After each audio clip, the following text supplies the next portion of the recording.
The average person opens up Instagram 150 times a day, but that's by design. Like you said, companies, from product design, they're putting fortunes in to understand why we do what we do. If you're picking up the phone the first thing in the morning, the challenge is a number of reasons. This is a challenge. First of all, there are these 4 primary brainwave states.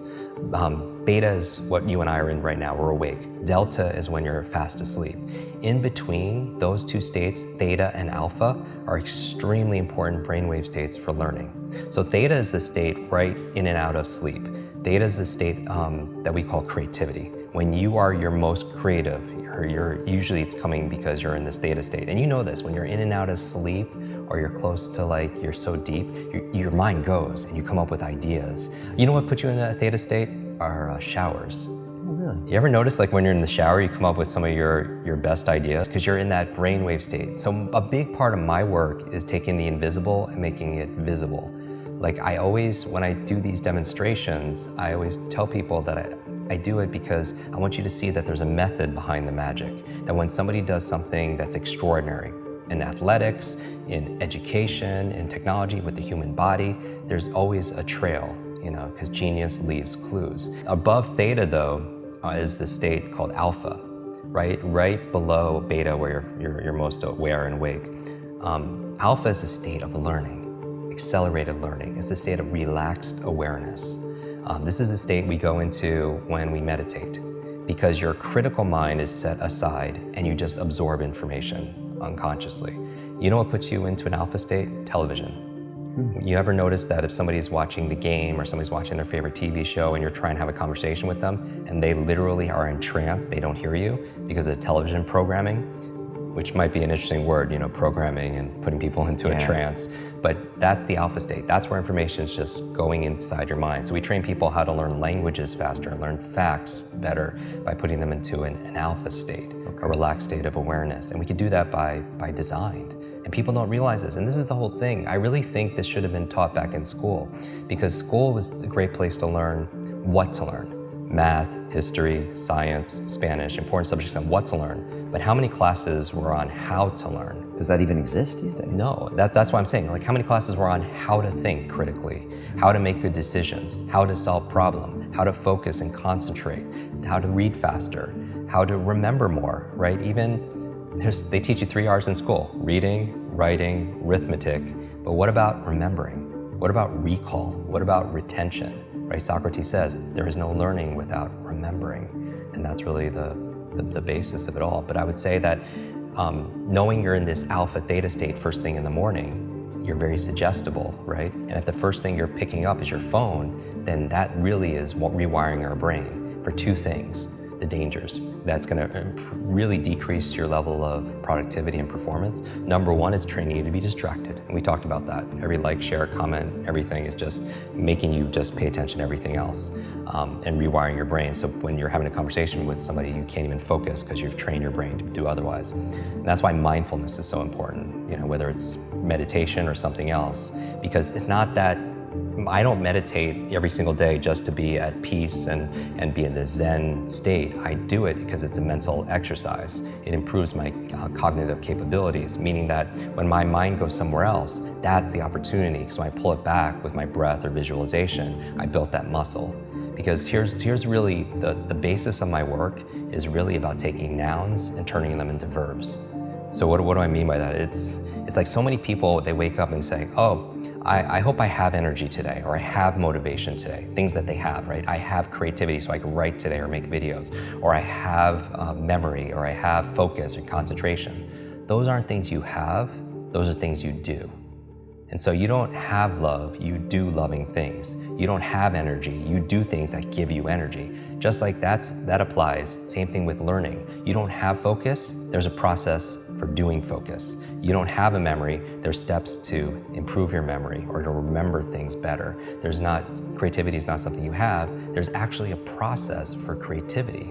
So you should never suffer from writer's block or anything else like that, because that's where if you don't understand how you work, when I was talking about self-awareness and understanding ourselves, I think if somebody wants to improve their esteem, the self-esteem overnight, just study your brain. like you'll get a boost of confidence and pride like instantly, because it is the most incredible, I don't even know what to call it, a device, a supercomputer, what, in the whole universe. You know, it's not just about going out to Mars and all these other places. I want to go in here, because this controls what? Everything, our careers, our income, our health, our relationships, you know, whether or not you get, you know, complete. You know, we were talking about this before our conversation here. What, you know, when you're training for Ironman and triathlons and everything else, is how much of it is mental? Like, we know, like, everyone knows what to do, but do they do what they know? Because common sense is not common practice. And it's a myth that knowledge is power. Knowledge it has the potential to be power. It only becomes power when we use it, when we apply it. Like, people think they should get points for buying books and sitting on the shelf, and it just sits there and becomes like shelf help, not self-help, right? Self-help, yeah. Or somebody will go and learn something. They'll listen to a podcast like this or a show, or they'll go to a conference. They'll pay all this money, but they don't do anything with what they learn. And part of it also is because they forget it. You know, everyone knows there's a learning curve, but there's also a forgetting curve. Did you know, like, the forgetting curve says that if you learn something once, within 48 hours, 80% of it is gone.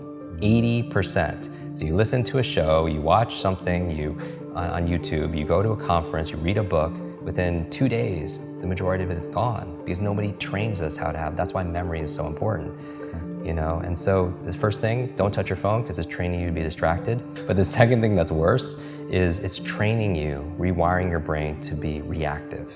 Reactive, meaning that you're in this relaxed state of awareness when you first wake up. You pick up your phone, you get one text with bad news, or one voicemail, or one email, and you know this has all happened to us. You're in a bad mood for the rest of your day, because you're so impressionable. You're in that hypnotic state, and it affects you. And you can never have a quality life, you know, with that, you know, and be the best version of ourselves, be an elite mental performer or high performer, when you're responding and reacting to everybody else.